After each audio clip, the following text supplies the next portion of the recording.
Alors oublions un instant donc le tertiaire pour recentrer le débat autour de la question initiale. Vecteur R est-il une bonne alternative au vecteur O en logement neuf? Ça semble commencer à poindre, Romain Ruillard, puisque nous avons un exemple ici à vos côtés, mais d'autres promoteurs, constructeurs le proposent. Oui, tout à fait. Donc, si je reviens un petit peu sur les arguments précédents, les logements sont plus isolés.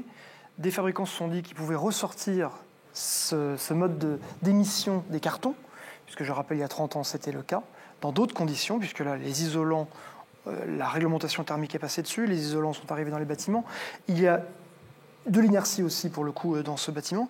Le vecteur R est nouveau, j'entends par là qu'il peut souffler moins chaud, il peut souffler moins fort.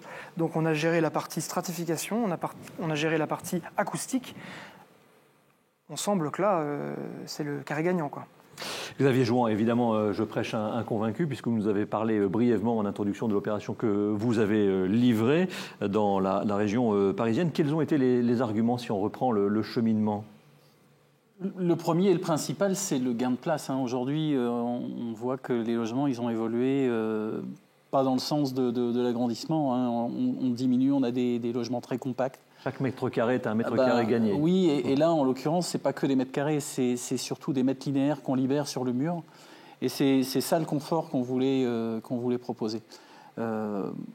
Sur, j'allais dire, les performances thermiques, j'ai cru tous les techniciens qui m'ont présenté le sujet, et je pense que j'ai fait le bon choix.